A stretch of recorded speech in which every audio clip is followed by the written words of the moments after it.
Bonjour et bienvenue dans cette nouvelle interview du Média en 442. Aujourd'hui, je reçois François Dubois. Bonjour. Bonjour, et merci aux médias au 442 de me recevoir aujourd'hui. Et merci à vous d'avoir fait le déplacement et d'avoir accepté notre invitation. Alors, je rappelle rapidement, vous êtes ancien gradé de la Gendarmerie nationale, essayiste, auteur d'Alice au pays de Lucifer, publié l'été dernier chez K Éditions. Vous écrivez également pour les sites internet de Profession Gendarme et Stratégica. Et pendant une heure, ensemble, nous allons échanger sur l'actualité, mais pas seulement. Pendant 20 ans, vous avez été gradé, je l'ai dit, de la Gendarmerie nationale. Pourquoi avoir claqué la porte de la profession et dans quelles conditions s'est déroulé votre départ? Alors pourquoi j'ai claqué la porte? Alors on peut employer ce terme, hein. Alors je pense qu'il y avait un problème de phase qui ne date pas d'hier en fait. Je suis rentré dans la gendarmerie, je suis moi-même, enfin c'était plutôt une vocation, étant moi-même fils de militaire. On a beaucoup de militaires dans la famille, ça remonte au corsaire du roi si on remonte l'arbre généalogique. Et j'ai choisi cette voie parce qu'elle alliait la militarité et aussi la noblesse d'un métier de police judiciaire dans lequel j'avais envie de faire carrière. Je me suis rendu compte, parce que quand on rentre dans l'institution, souvent on y rentre jeune, on n'y rentre pas avec le même regard sur la société. Et je me suis rendu compte en fait au fil de ma carrière que les choses n'étaient pas aussi manichéennes. Il n'y avait pas d'un côté en fait les gentils et de l'autre les méchants, et que c'était plus complexe que ça. Qu'on avait un métier dans lequel on était souvent instrumentalisé. Donc c'est devenu de plus en plus prégnant, ça m'a de plus en plus pesé. Ce qui a créé la fracture, c'est à mi-parcours, en fait, j'ai basculé d'une subdivision d'armes qui s'appelle la garde républicaine, dans laquelle j'étais rentré au début, où je faisais de la protection rapprochée. J'ai fait de la protection rapprochée auprès de deux premiers ministres, donc François Fillon, puis Jean-Marc Ayrault. Et à un moment donné, donc en 2013, j'ai fait ce qu'on appelle un CSA, un changement de subdivision d'armes.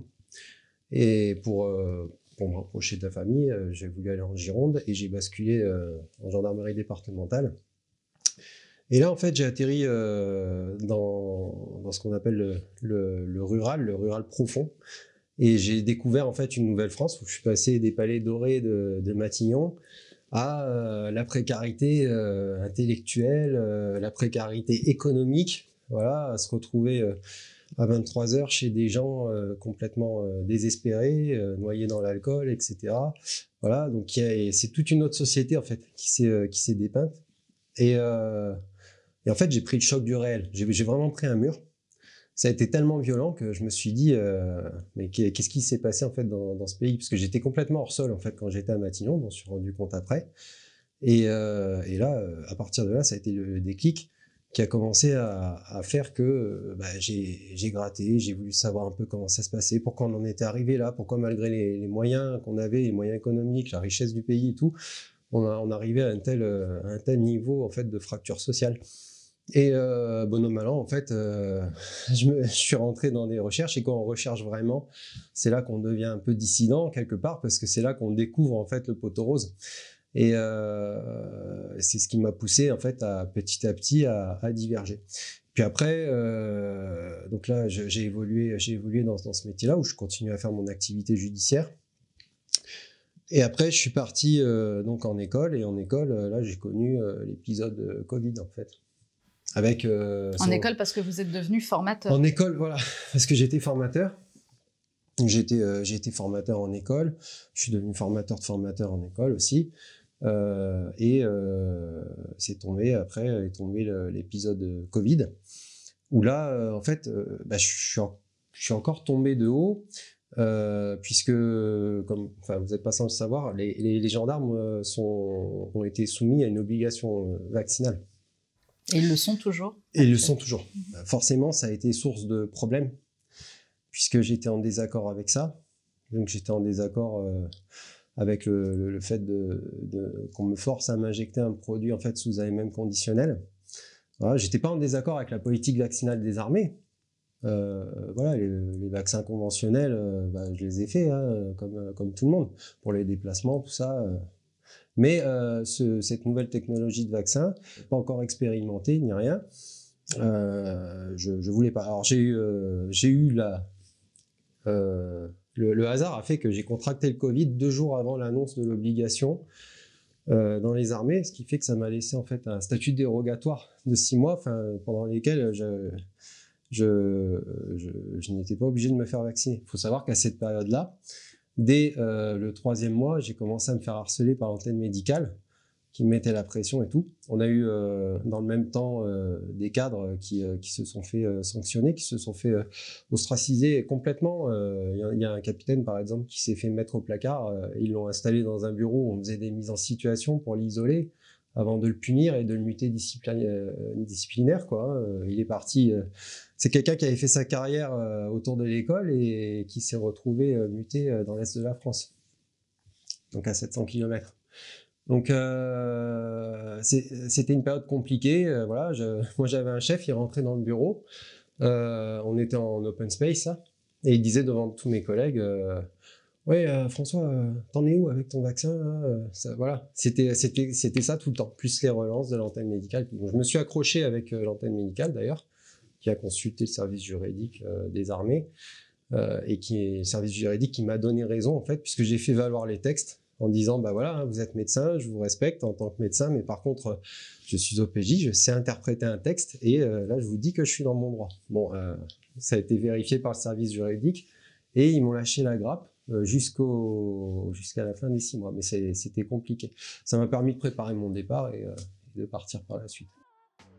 C'est grâce à vous si nous continuons notre combat. Seuls vos dons et vos abonnements depuis cette rentrée sont notre unique soutien. Alors merci à tous et merci de votre fidélité.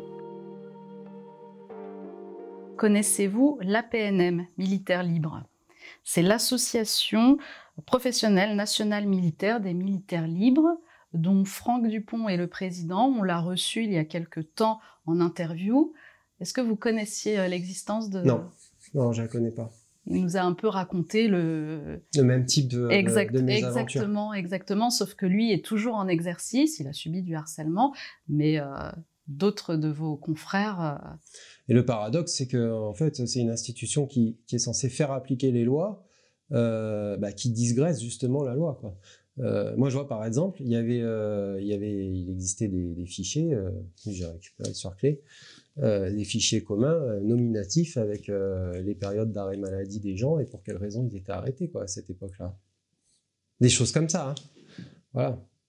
Alors que pertinemment, on sait que quand on est gendarme, ce sont des choses qui ne sont pas légales. Alors, comment préparez-vous votre départ? Vous dites que vous aviez 6 mois pour quitter vos fonctions.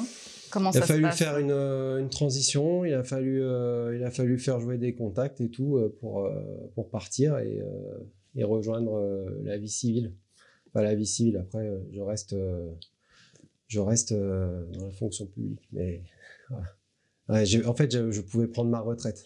Donc, à partir de 17 ans et demi, on peut prendre une pré-retraite. C'est pas grand-chose, mais ça m'a aidé un petit peu à faire la transition.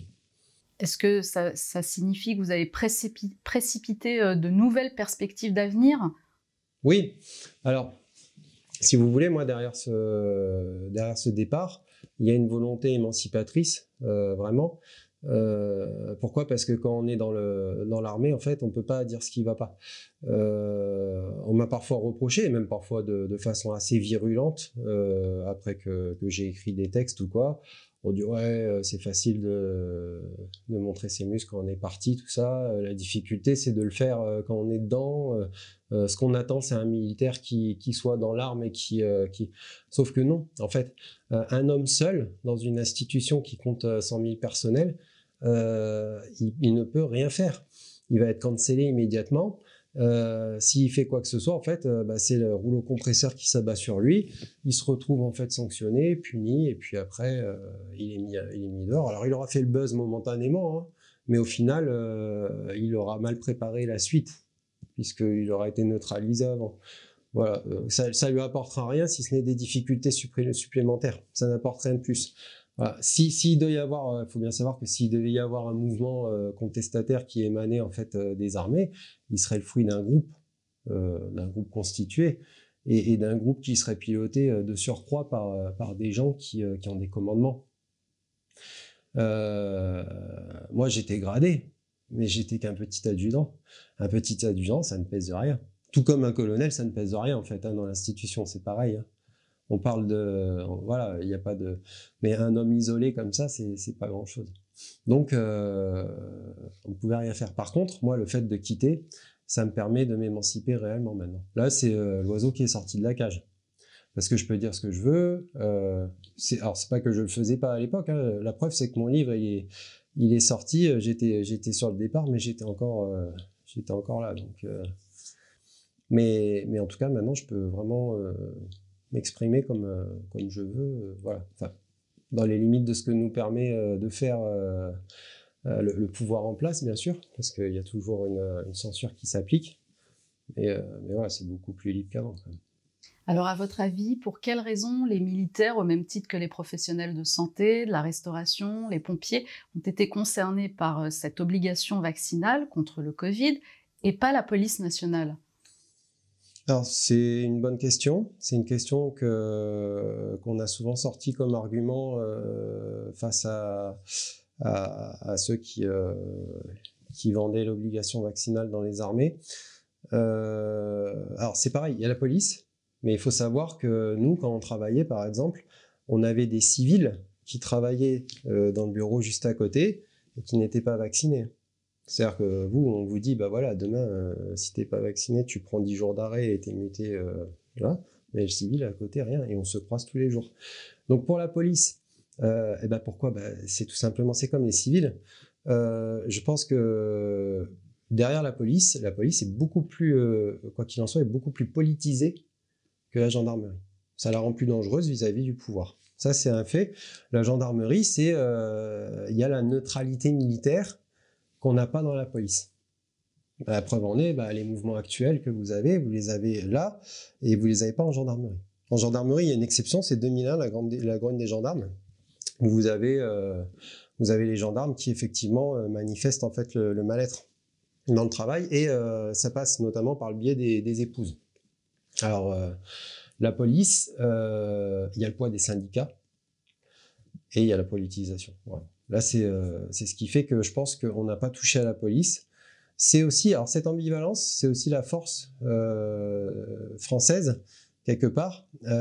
On peut jongler entre deux types de forces de l'ordre. Si on en perd une, il en reste toujours une autre. Donc, ça, c'est de la politique politicienne, mais c'est comme ça. Et alors que les missions sont les mêmes. Hein. C'était les arguments, parce que nous, les arguments qu'on nous a sortis à l'époque, c'était, voilà, vous allez être en contact avec le public, donc étant en contact permanent avec le public, vous avez l'obligation vaccinale.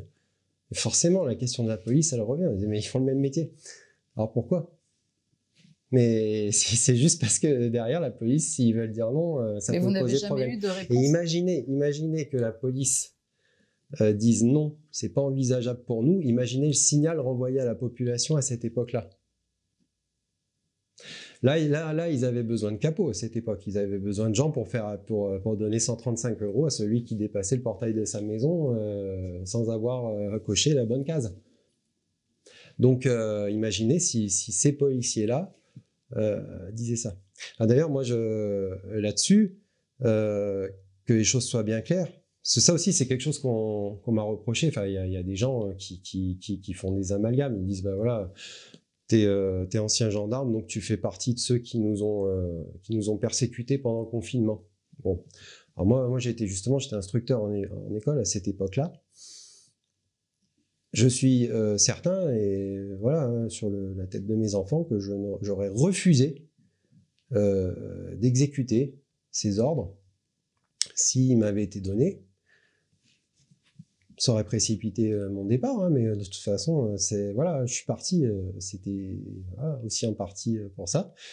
Et ce refus a été, pour moi, à un moment donné aussi, une source de conflit avec certains collègues, parce que c'est sorti à un moment lors d'une conversation où j'ai dit que je refuserais les ordres, moi, s'ils me donnaient des ordres comme ça. Et c'était une conversation vraiment très houleuse, quoi, où on m'a dit mais t'as plus rien à faire chez nous et tout. Voilà. J'ai dit non, c'est pas comme ça que ça fonctionne. Je dis, il y a eu des époques de l'histoire, il y avait des ordres qui étaient pas, qui s'inscrivaient pas en fait dans la morale, ils n'avaient pas à être respectés, c'est tout. À un moment donné, en fait, il y a la loi, et puis il y a ce qu'on estime être, je pense, il y a l'ordre moral des choses qui est supérieur en fait au droit. À un moment donné, le droit ne fait pas tout. On peut s'apercevoir qu'une loi en fait n'est pas morale et refuser de l'appliquer.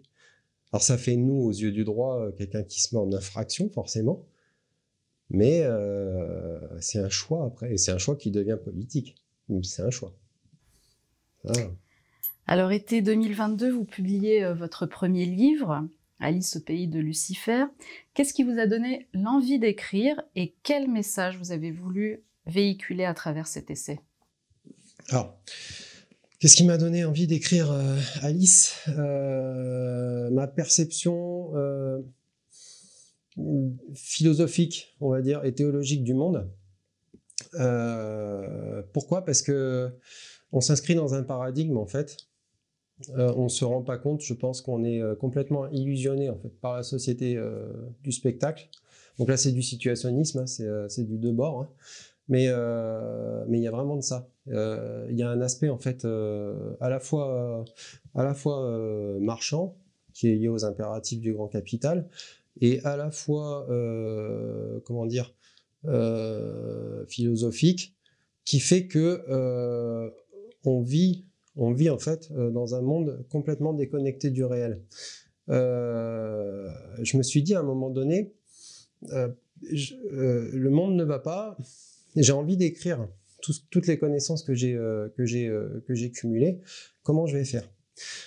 Je suis parti un peu comme tout le monde en me disant, ben voilà, on va faire un état des lieux de la situation, on va essayer d'aborder diverses sciences humaines et puis voir à travers ces différentes approches les analyses qu'on peut en tirer. En fait, ça aurait été une énième redite, hein, un énième état des lieux de la situation. Il y a plein de gens qui le font très bien. Et j'ai réfléchi pour aller au-delà de ça, en fait. Je me suis dit, qu'est-ce qui formate le logiciel des gens à l'heure actuelle? De quoi il faudrait les extirper pour qu'ils puissent voir au-delà du miroir? Et j'ai réfléchi à ce livre, en fait, parce qu'il était à mes yeux, en fait, la meilleure solution pour planter une graine en fait dans l'esprit des gens et faire en sorte que le lecteur, à la fin du livre, ait la perception des choses, sa perception des choses qui soit modifiée. Là, ça change tout en fait, parce qu'il n'y a plus besoin d'aller lui expliquer tel ou tel problème. Si déjà en fait les mécanismes cognitifs ils sont plus les mêmes, c'est différent. Si la façon de penser elle est différente, tout change. Donc j'ai travaillé là-dessus.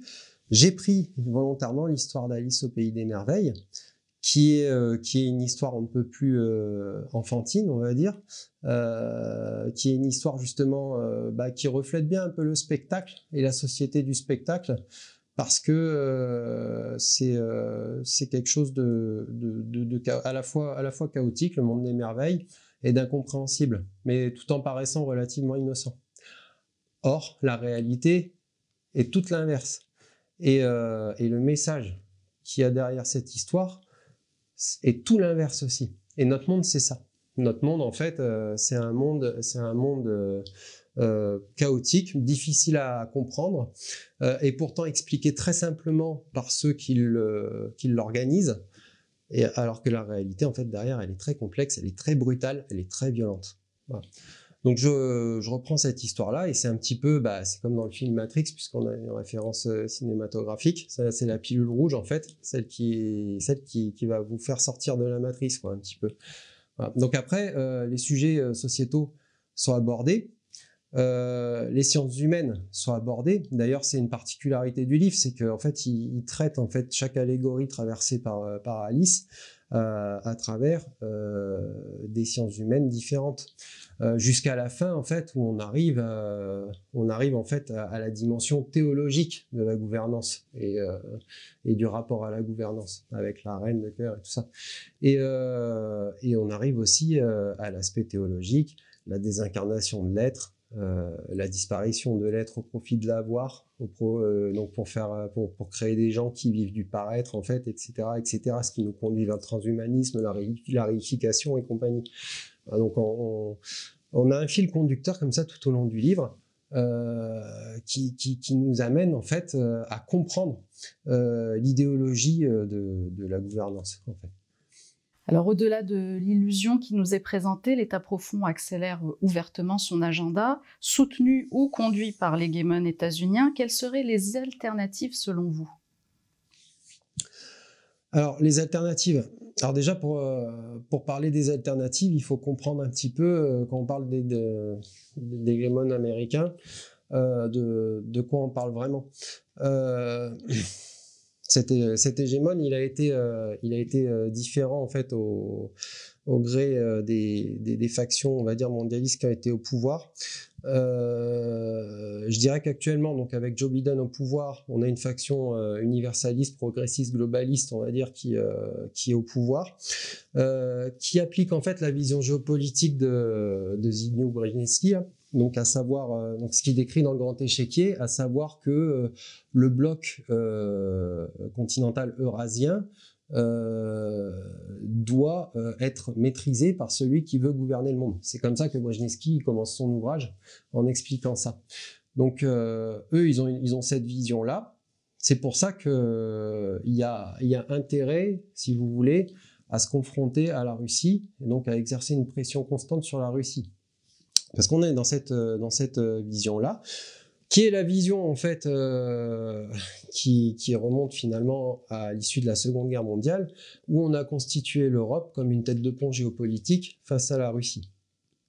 Donc cette tête de pont géopolitique, elle sert donc à faire le contrepoids américain sur le continent eurasien. Donc l'Europe a été construite sur ces bases-là. Elle a été sempiternellement instrumentalisée depuis sa création.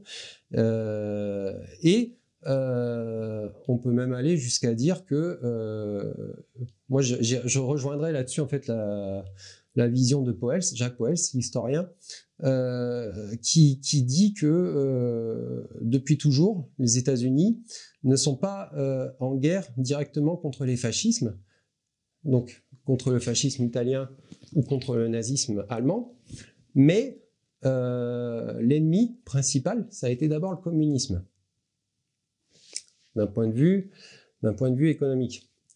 Et derrière ça, on retrouve en fait une instrumentalisation finalement du nazisme contre la Russie. Ce qui explique après la mise en place de beaucoup de hauts fonctionnaires SS qui ont été recyclés en fait dans l'appareil administratif européen. Voilà, donc, on a tous en tête les Von Braun, Klaus Barbie, Mengele ou Walter Hallstein par exemple, qui est le premier président de la Commission européenne en 1957. Voilà.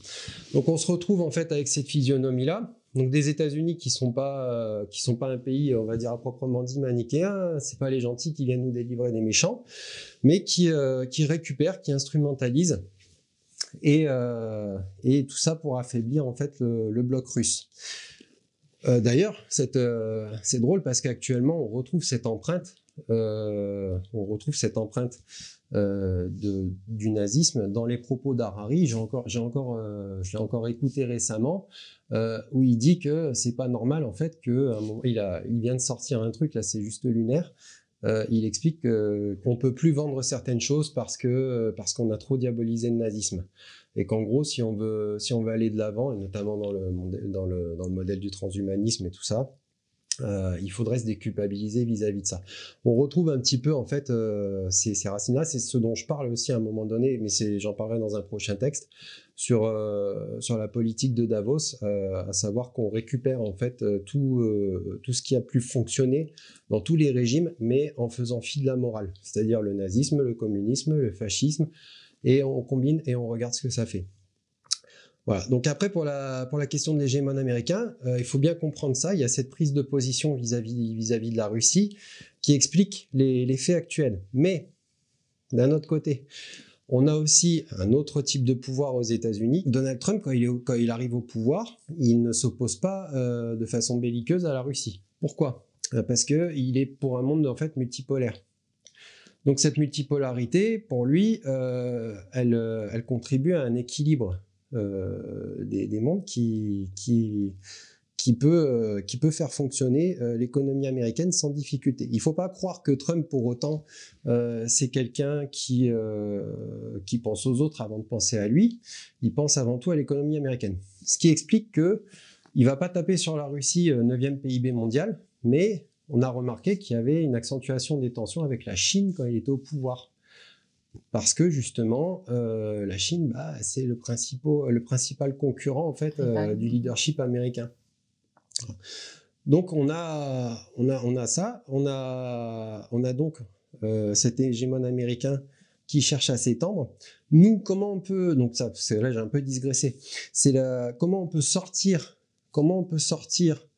de ce jeu en fait qui oppose des forces majeures, alors que la France a été considérablement affaiblie, vassalisée, etc. C'est toute la difficulté en fait du moment, c'est se dire quels sont nos moyens en fait, comment on peut revenir en fait à un État providence, cette troisième voie en fait qu'avait créé le général de Gaulle, qui est un modèle en fait complètement atypique, on va dire, détesté des mondialistes, puisque finalement plus orienté sur l'intérêt des peuples que sur la création de richesses à l'état pur pour une petite frange en fait de la société.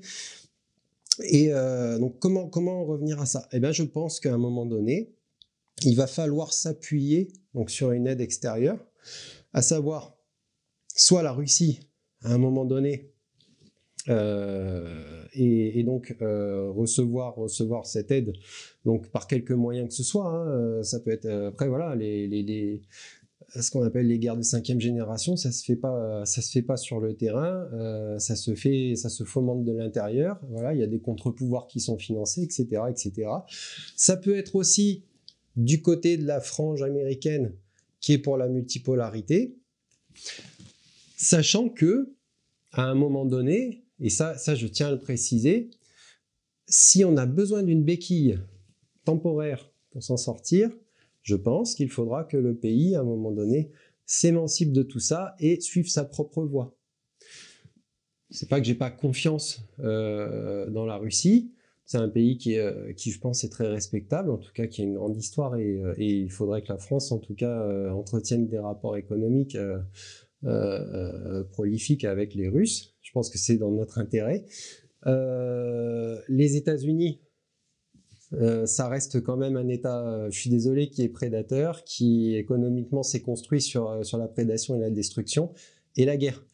C'est pas un État qui va nous financer et qui va faire de nous la superpuissance mondiale. C'est pas eux qui le feront. À un moment donné, ils nous affaibliront. Donc il faut opter pour cette troisième voie, s'émanciper en fait à un moment donné rapidement. On aura besoin d'une béquille temporaire, mais il faudra s'émanciper de ça.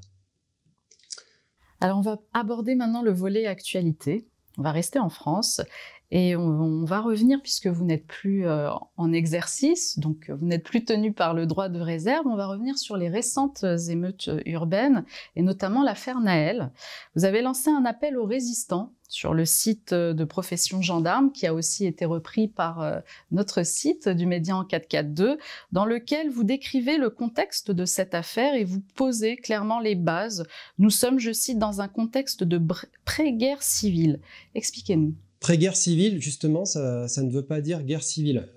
Pour qu'il y ait guerre civile, il faudrait qu'il y ait vraiment 2 ou 3 parties distinctes qui soient en armes et prêts à se confronter, ce qui n'est pas le cas en fait. À l'heure actuelle, on n'a pas des factions qui sont prêtes à combattre contre une autre faction cible. On n'a pas ça. On peut avoir en fait un climat d'émeute, de troubles et de chaos. On pose les jalons à l'heure actuelle en fait d'une situation qui pourrait mener à une guerre civile à venir. Mais si guerre civile il y avait, je pense qu'elle proviendrait probablement d'une tentative de déstabilisation qui serait financée par l'extérieur. Et là, pas forcément la Russie ou les États-Unis, rien à voir, mais ça peut être justement les factions mondialistes, apatrides, nomades, financières, qui vont financer en fait dans leur intérêt. Donc, On peut se retrouver face à ce type de problème, ce sera plus tard. C'est vrai qu'on vit sur un territoire extrêmement fragmenté, on peut parler d'archipélisation, mais je pense par contre qu'il y a un cycle, des cycles en fait d'émeutes qui peuvent être plus ou moins instrumentalisés. Et je pense que c'est très cohérent par rapport en fait à la phase de dégradation économique organisée qu'on a connue à partir du Covid. En fait, le Covid il met l'effet starter, mais derrière en fait on a toute une entreprise en fait de déconstruction économique. Alors c'est pas péjoratif ce que je dis, c'est qu'on a des têtes pensantes qui sont pas du tout altruistes. Ils veulent déconstruire pour reconstruire. Donc la casse, ils s'en fichent. Voilà. Mais ils ont un projet derrière, ils ont un projet de construction aussi, qui n'est pas forcément, enfin on en parlera peut-être plus tard dans l'intérêt des peuples, mais en tout cas ils ont un projet.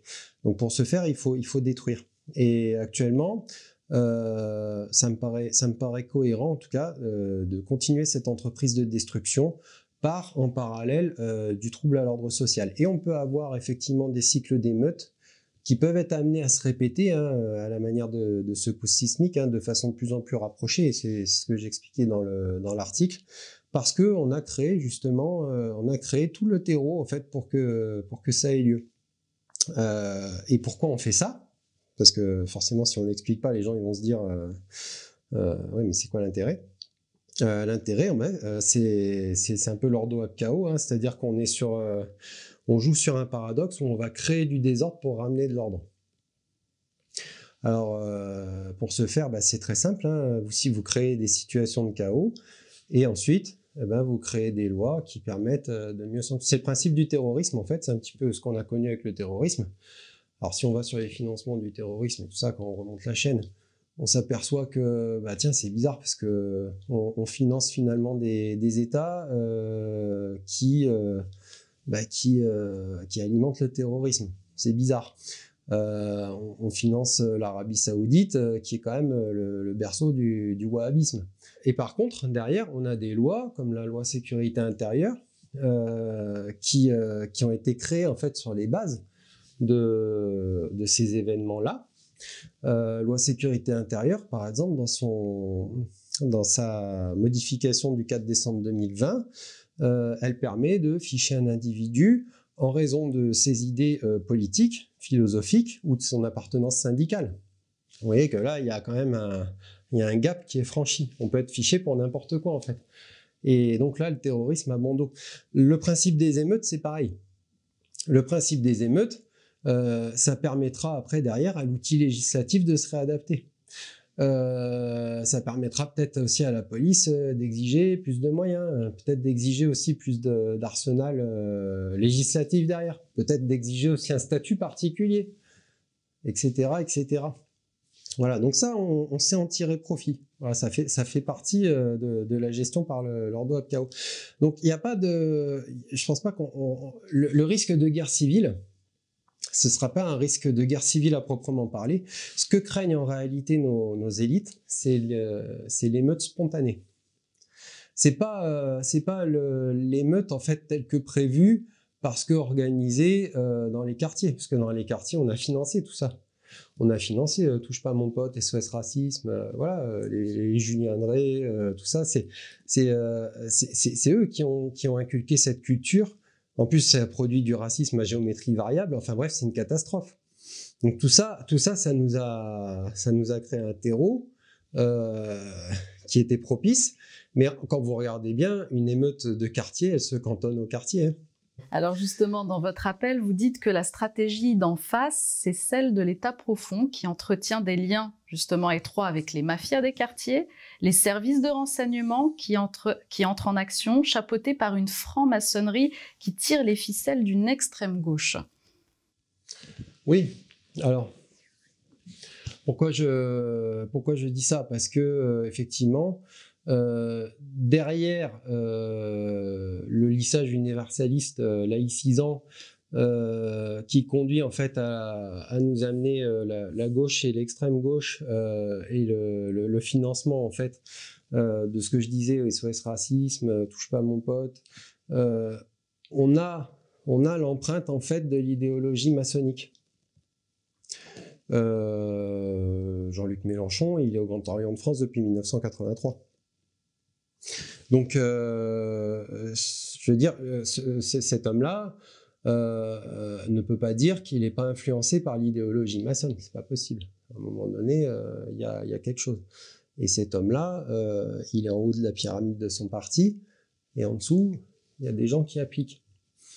Donc oui, il y a un lien, et il y a un lien idéologique d'ailleurs que je démontre dans mon livre, entre cet universalisme et ce grand métissage en fait, et l'idéologie maçonne.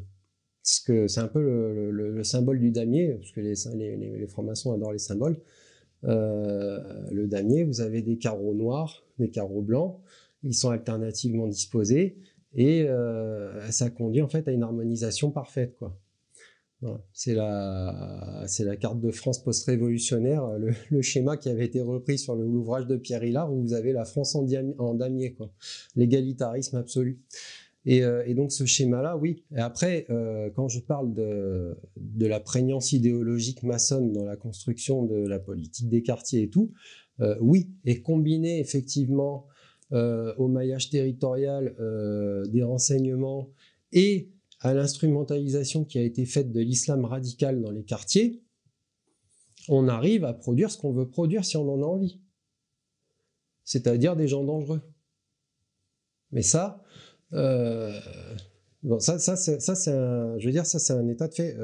On produit des terroristes parce qu'on a décidé effectivement de financer ça. Est-ce que c'est comme cela qu'on retrouve Assa Traoré qui est aux côtés de la mère de Naël lors de la marche blanche qui a été organisée en à peine 48 heures avec une logistique de professionnels?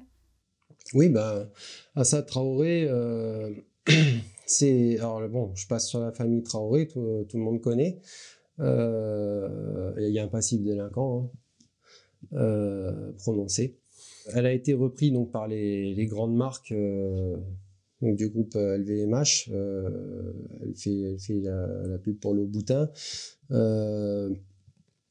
C'est quelqu'un qui, donc derrière LVMH, qui c'est qu'on a, ben, on a une oligarchie, toujours la même. C'est quelqu'un qui travaille effectivement pour l'OPEJ, donc la fondation Edmond Baron de Rothschild. Donc c'est pas quelqu'un qui est neutre. Ça, c'est une évidence.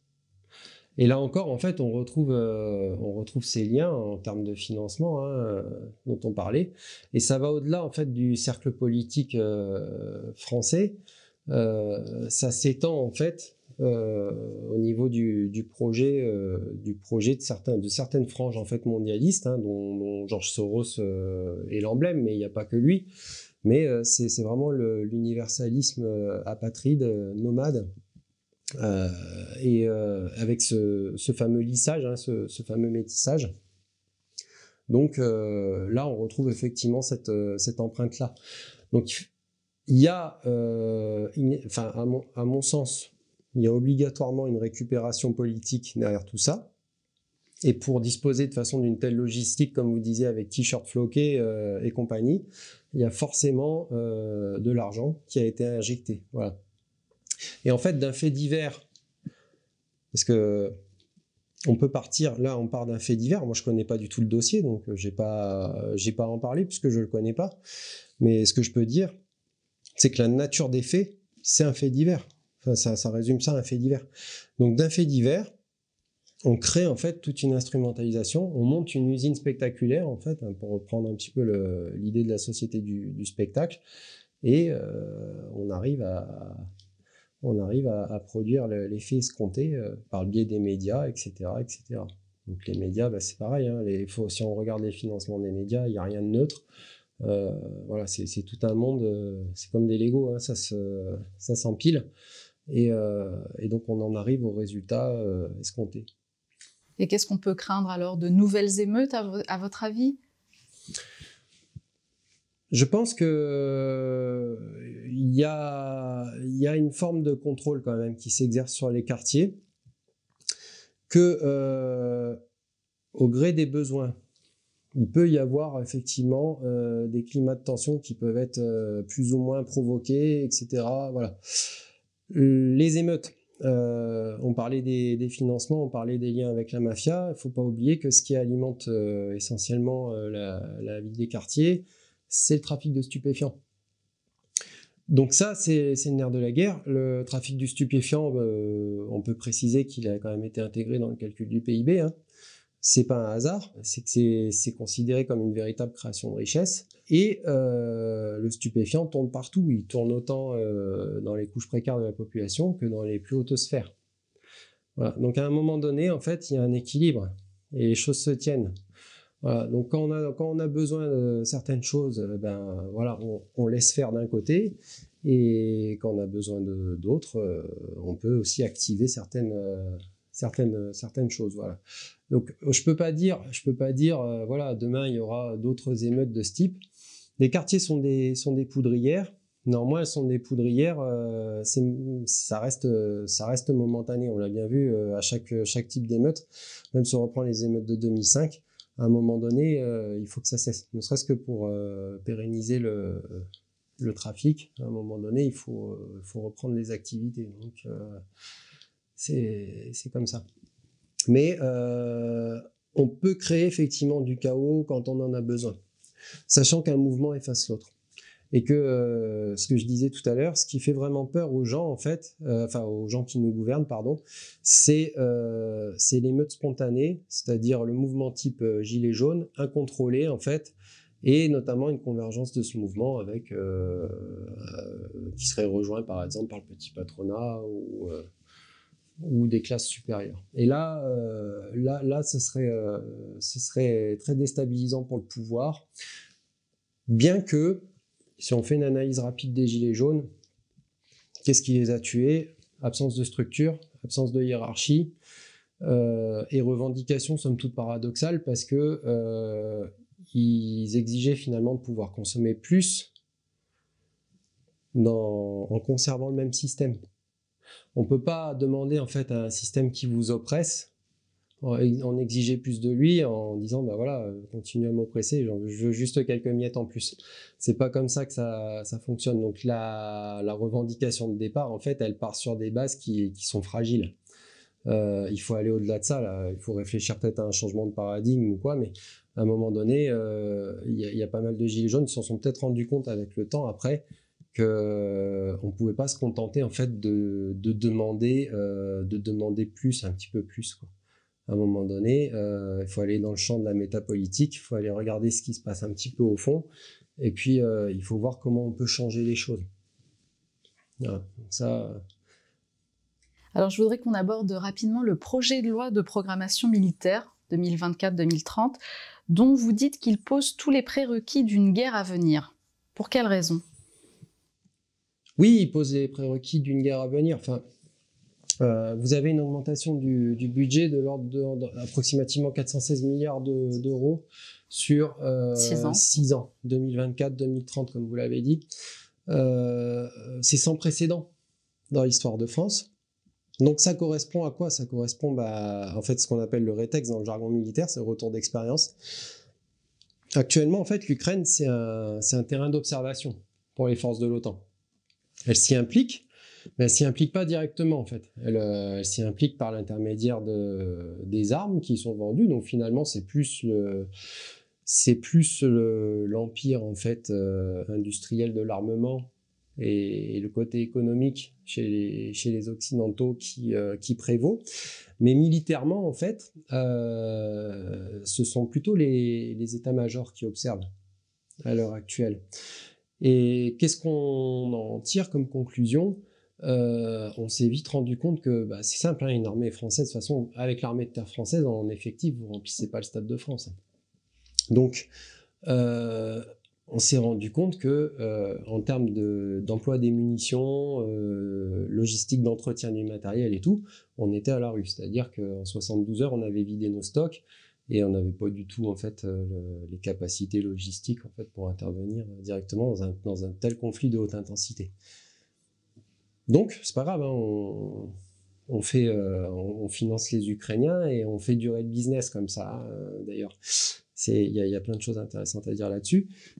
On y reviendra peut-être. Et donc, cette loi de programmation militaire, elle tient compte de tout ça et elle entend en fait augmenter le niveau de capacité des armées françaises par l'augmentation des budgets. Après, se pose la question aussi, s'est posé la question, on m'a posé la question de ce qui était du domaine de la réquisition des personnes physiques et morales. Alors, il faut savoir que ça existait auparavant. Voilà.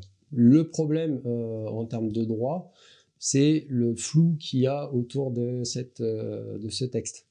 Voilà, parce qu'il définit mal, en fait, le contexte dans lequel ça peut être appliqué, et il semblerait que ce soit applicable en dehors d'une période de guerre, puisqu'il ne définit pas explicitement le terme de guerre. Voilà. Donc ça, c'est une difficulté. Après, quoi qu'il en soit, c'est des hasards de calendrier. Enfin, je crois pas trop au hasard, mais 2030, tout le monde connaît cette date, l'agenda 2030. On a un financement qui doit aboutir d'ici 2030, donc qui doit conclure sur nous amener à augmenter notre potentiel militaire. Les experts là sont d'accord pour dire que de toute façon c'était le temps nécessaire pour se remettre à niveau. On ne pouvait pas le faire plus vite, tellement le retard à rattraper était grand. Donc oui, ça correspond à une remise à niveau. Oui, c'est pas forcément bon signe parce que ça peut vouloir dire qu'en tout cas on s'apprête à faire quelque chose. Voilà. Ça peut être aussi on s'apprête à faire face à quelque chose. Mais ça peut être interprété effectivement en tout cas comme une augmentation de nos capacités pour aller en guerre. Est-ce que c'est important pour vous que la France se constitue une force militaire comme ça? D'être équipée, d'être oui, mais solide? Oui, mais j'aurais pas le même point de vue que nos dirigeants là-dessus, c'est normal. Pourquoi ? Parce que je serais pour une autonomie en fait stratégique de la France, c'est-à-dire en fait retrouver une armée qui soit en capacité d'agir de façon autonome. Là, la défense française n'a pas été pensée en tant que telle. Elle a été pensée en défense européenne depuis des décennies maintenant. Et là, on est en train de s'apercevoir qu'en fait, ça ne fonctionne pas.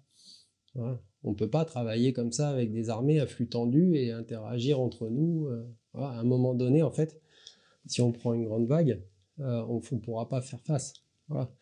Donc, c'est important d'avoir une armée à niveau, de toute façon. Parce qu'en géopolitique, c'est comme ça. Et alors, on possède la bombe atomique, hein, c'est encore un autre type d'arme en fait sur le plan stratégique, mais ça fait pas tout. Ça fait pas tout, effectivement. Donc après, c'est sûr que si ça tenait qu'à moi, la guerre, il faut l'éviter. Mais en tout cas, peut-être que le meilleur moyen de rester en paix, c'est de se préparer à la guerre aussi, quelque part. C'est bête, mais dans un monde où on est constamment entouré de prédateurs, il faut être en capacité de faire face. Et comme je le dis, l'idéal, ce serait de faire face de façon autonome. Et là, pour l'instant, c'est pas le cas. Alors, au niveau politique, selon vous, la solution résiderait dans la création d'un CNR, le Conseil national de la résistance, dont on vient de fêter les 80 ans, en référence au CNR initié par Jean Moulin lors de la Seconde Guerre mondiale. Ce serait quoi l'idée pour vous? Et surtout, quelle figure politique ou publique vous verriez dans ce Conseil national? Alors le CNR, c'est une très bonne idée, je pense, dans le sens où c'est un prérequis pour aller plus loin. Ce serait une façon en fait de fédérer les oppositions à ce système, tous les gens qui s'inscrivent en fait dans une forme de dissidence et essayer de se mettre autour d'une table et de se mettre d'accord pour pouvoir en fait constituer un bloc suffisamment important, voilà, qui ait du poids sur la scène politique. C'est compliqué. La scène politique française à l'heure actuelle, pour moi, n'en est pas vraiment une. C'est plutôt en fait une espèce de mascarade. Voilà, on a d'ailleurs Macron l'a très bien compris. Tout le fondement de sa construction politique repose sur ce principe, puisqu'il a littéralement en fait dissous ce qui est resté du Parti socialiste et de la droite pour former un parti unique quelque part. Maintenant, il reste plus rien à côté. Je me rappelle d'une phrase en 2017, quand il se présentait à la présidentielle, quand on allait sur le site En Marche pour voir un petit peu, pour constater le néant de son programme, c'était marqué En Marche, hein, donc la République En Marche, je crois, pour rompre avec la dichotomie partisane. Voilà, c'était le slogan du parti. La dichotomie, c'est en gros en biologie, vous avez la branche et puis c'est les petites branches qui se séparent comme ça. Voilà. Mais quand on coupe les petites branches qui se séparent, qu'est-ce qui reste? Il reste le tronc commun. Hein. Donc là, Macron, en fait, c'est ça. Il n'y a plus de divergence. Et quelque part, on a une forme de totalitarisme sur la scène politique, puisque le reste n'est que... il se différencie à quelques exceptions sociétales près, mais quand vous regardez, ils sont tous pro-européens, tous mondialistes, ils sont tous pour les monnaies numériques, etc. Enfin bref, il n'y a pas de divergence réelle et de fond. Et puis derrière, il reste cette petite opposition, là, justement, donc les Asselineau, les Philippot et tout ça, très fragmentés, les Zemmour. Et dont certains peuvent être même peut-être suspectés d'être là pour fragmenter l'opposition. C'est toute la complexité. Donc le but d'un CNR, ça nous amène à qui le composerait. Le but d'un CNR, ce serait aussi de faire le ménage hein, et de voir qui serait prêt à mettre son ego de côté ou à mettre ses petites guéguerres de côté pour pouvoir se rassembler. Alors, ça peut paraître un peu utopiste. Peut-être que de lancer l'idée, eh ben, si ça se fait, ça va amener à quelque chose. Si ça se fait pas, ce sera la démonstration par A plus B que de toute façon, on est dans un système qui est pourri jusqu'à la moelle, quoi. Voilà. Donc là, c'est compliqué. Qui pourrait le rejoindre? Bah forcément, hein, on a tous les gens qui veulent sortir de l'Europe. Et puis tous les gens qui s'inscrivent je pense, dans une philosophie de conservation des valeurs,